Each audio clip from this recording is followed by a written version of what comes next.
Hey!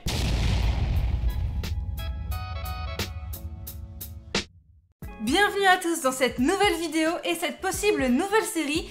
Tout dépendra de si on a d'autres sujets comme celui-là à traiter. Et aujourd'hui, le sujet c'est le style de dessin. Est-ce que mon style se démarque suffisamment assez de tous les autres styles de l'univers? C'est une phase normale chez absolument tous les artistes de cette planète, de l'univers, de la galaxie, de... Tu vas un peu loin. Il y a plus grand que la galaxie? Bah oui, mais... L'univers, du coup. Enfin, quoi? D'ailleurs, c'est une phase normale chez tous les humains, le style musique, le style vestimentaire. Et en fait, il faut qu'on en parle là, parce que ça fait quelques années, il y a tous les artistes du monde qui commencent à dire un peu trop n'importe quoi sur le style de dessin. Genre, trouver son style de dessin en 30 minutes, c'est pas possible, ok? Donc, on a des choses à dire. Le but de cette série n'est pas de juger qui que ce soit. Le but, c'est de vous amener à réfléchir par vous-même et à grandir en tant qu'artiste. On dit pas qu'on est des experts ou quoi, bon, on est très bons, certes.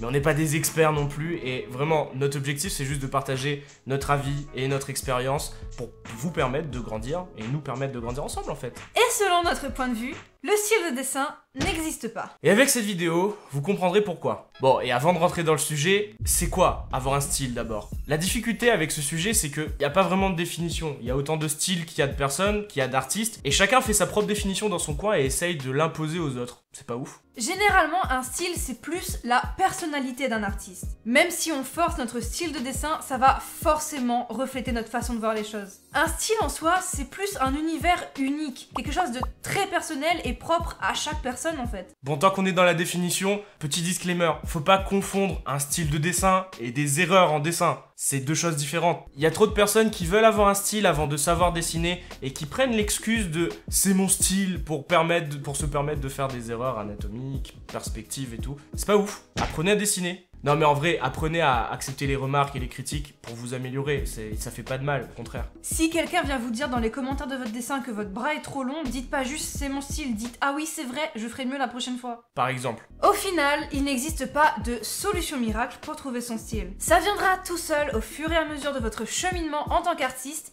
Et pour vous aider, on a encore deux petites questions à vous poser. Et toi, pourquoi tu dessines? Quand tu es passionné, tu vis pour ça. Tu veux montrer aux gens ce que tu aimes. C'est une manière de faire des introspections, de réfléchir à qui tu es, à ce que tu ressens et surtout de le communiquer aux autres. Les passionnés, ce sont ceux qui ont commencé à dessiner après un événement fort en émotion ou qui ont toujours dessiné. C'est des gens qui, comme moi, considèrent le dessin comme un moyen de communication principal, presque aussi important, voire même plus important que la langue. L'un des avantages, c'est que les passionnés ont tout le temps une envie d'apprendre sans même avoir l'impression de se forcer. Moi, par exemple, je le prends surtout comme une corvée, et quand je vois Panda bosser sur cette technique de dessin pendant des heures, j'en ai mal à la tête rien que de le regarder faire. On est toujours en recherche d'amélioration, mais le gros inconvénient, c'est que on accepte mal la critique, même la critique positive, parce qu'en fait on est attaché émotionnellement à nos œuvres. Donc même quand la critique est positive, ça a du mal à passer. Par contre, le gros avantage, c'est que notre style de dessin, il vient plutôt naturellement. C'est un processus assez naturel. Nos dessins, c'est directement le reflet de ce qu'on ressent à l'intérieur et de notre univers propre, donc ça vient tout seul. Et si tu es comme moi et que tu dessines plutôt pour passer le temps en t'amusant, le dessin n'a pas le même impact dans ta vie.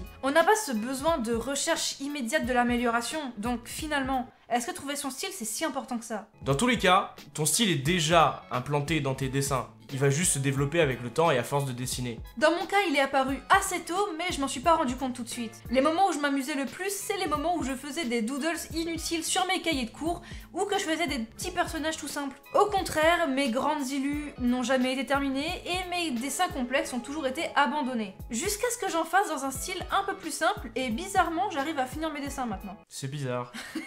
Il y a plein de gens aussi qui dessinent par effet de groupe. Leur entourage dessine et du coup, pour mieux s'intégrer au groupe, ils décident de dessiner aussi. Et pris dans le processus, ils finissent par se poser exactement les mêmes questions que tous les autres artistes, ce qui est complètement normal. Et au contraire, il y a ceux qui dessinent pour se démarquer du groupe. Surtout vers le collège-lycée, on ressent tous ce besoin à un moment de sortir du lot. Alors on essaye de se mettre soi-même dans une case inoccupée du groupe. C'est normal, ça fait partie du développement humain et c'est important pour que vous grandissiez plus tard. Bon, si vous faites partie de l'une de ces deux catégories, demandez-vous si la question du style est vraiment pertinente pour vous. Est-ce que vraiment la question est si importante pour que vous y mettiez autant d'énergie, ou même pour votre développement personnel? Par exemple, Mef dessinait beaucoup au collège parce que Panda dessinait. Il s'avère qu'il s'est posé les bonnes questions et qu'il s'est rendu compte que son truc c'était plutôt la musique et pas le dessin. D'ailleurs heureusement parce que sinon il n'y aurait pas de musique sur cette chaîne YouTube. Ça aurait été grave chiant de juste nous qui parlent comme ça, tout seul, sans musique. Merci c'est pas fou. Mef. Merci Mef. Se poser les bonnes questions tôt, ça permet de faire plus vite dans la vie ce qu'on aime faire. Maintenant qu'on est d'accord sur une définition et qu'on sait à peu près pourquoi on dessine, à peu près parce qu'il y a sûrement d'autres personnes qui sont dans d'autres catégories. C'est pas des catégories, on s'en fout, mais c'est pas grave. Bref, pourquoi trouver son style de dessin? Attention, les raisons qu'on va évoquer maintenant et celles de la partie précédente, ce ne sont pas forcément des mauvaises raisons. Si ça vous apporte du positif sans blesser les gens autour de vous, alors c'est une bonne raison pour vous de le faire. Notre but, c'est de vraiment pas vous juger, mais de vous aider à réfléchir et de vous permettre à vous poser les bonnes questions au bon moment pour votre développement personnel ou artistique. On en revient à une situation un peu similaire à la question précédente. Certains d'entre nous veulent trouver leur style pour se démarquer de leur communauté artistique. Que ce soit personnel ou professionnel, c'est une bonne chose de vouloir faire en sorte que ces dessins se remarquent facilement. Surtout quand on a un projet d'avenir ou de construire une communauté avec ces dessins. Le problème que ça peut poser, c'est que certains peuvent tomber dans le piège du « ce style sort du lot, je vais me calquer sur lui », au détriment de leurs propres ressentis et de leurs propres envies, et ils finissent par s'éloigner du dessin parce qu'ils se frustrent. Aussi, fonctionner de cette manière, c'est utiliser des trends, et du coup, le style qui sort du lot finira forcément à un moment donné par être redondant et chiant, et parce que tout le monde l'utilise en fait, donc pas une bonne solution, je trouve. Et puis c'est pas ultra sympa pour l'artiste d'origine non plus, puisqu'il va finir par voir son style mourir petit à petit. Certaines personnes arrivent à un moment dans leur vie d'artiste où ils ont besoin de reconnaissance et de compliments pour leur permettre d'avancer et pour prendre confiance en eux et en leur travail. Une chose très importante à préciser ici, c'est qu'il n'y a rien de mal à flatter ou faire flatter son ego. C'est quelque chose de normal, c'est une envie légitime et une façon de prendre confiance en soi. N'écoutez pas les gens qui vous disent que c'est mal. Flatter son ego, c'est une façon de s'aimer soi-même. La seule limite que vous devez vous imposer, c'est celle de l'attention whore. Demander l'avis des autres, c'est bien, et c'est encore mieux quand vous recevez des avis positifs, mais chercher l'attention à tout prix, c'est pas cool, surtout si, pour briller, vous voulez éteindre la lumière des autres. La dernière raison de vouloir trouver son style, et je dis dernière mais il y en a sûrement beaucoup d'autres, c'est de vouloir faire comme tout le monde. Encore une fois, c'est tout à fait normal de vouloir suivre le mouvement, ça fait du bien de se sentir accepté et au même niveau que les autres dans un groupe. Mais c'est important de comprendre et d'écouter son propre rythme. Suivre le pas des autres, c'est cool, ça fait te sentir inclus dans le groupe et c'est sympa, mais il faut faire attention de ne pas vous oublier et de subir la pression d'un rythme qui est pas le vôtre en fait. Si vous, en tant qu'artiste, vous ne vous sentez pas prêt à trouver naturellement votre style, ne vous forcez surtout pas. Ça n'apporte que pression, frustration et dans le pire des cas, l'abandon du dessin. Quelle erreur! Quelle horreur! Quelle ignominie! Ah!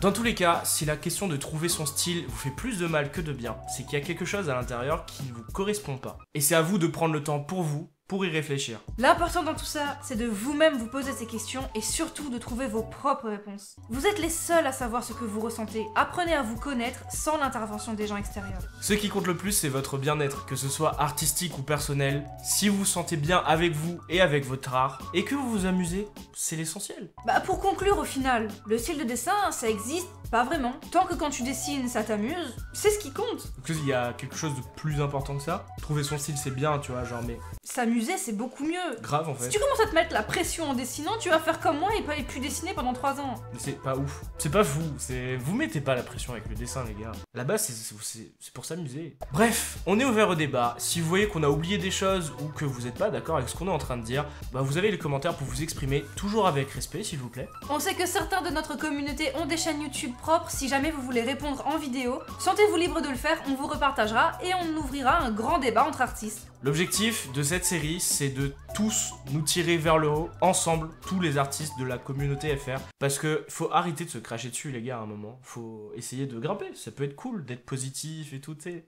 Bref, avant de se quitter, si vous êtes nouveau sur cette chaîne, n'hésitez pas à vous abonner, on sera ravis de vous accueillir dans la Panda Armée. Si cette vidéo vous a plu et vous a aidé à ne plus vous poser trop de questions et à vous mettre trop de pression sur cette question du style, bah on est content. Et si vous voulez nous récompenser en mettant un like, ça fait plaisir. N'hésitez pas non plus à activer la cloche pour être notifié de toutes nos sorties de vidéos. Et si vous êtes déjà abonné, vérifiez que vous êtes vraiment abonné, parce qu'il y a YouTube qui fait n'importe quoi en ce moment. Il désabonne les gens en masse et on sait toujours pas pourquoi. Voilà, donc vérifiez, ça coûte rien. Et ça se trouve, vous avez vérifié et vous êtes content de pas être abonné. C'est triste. Ouais.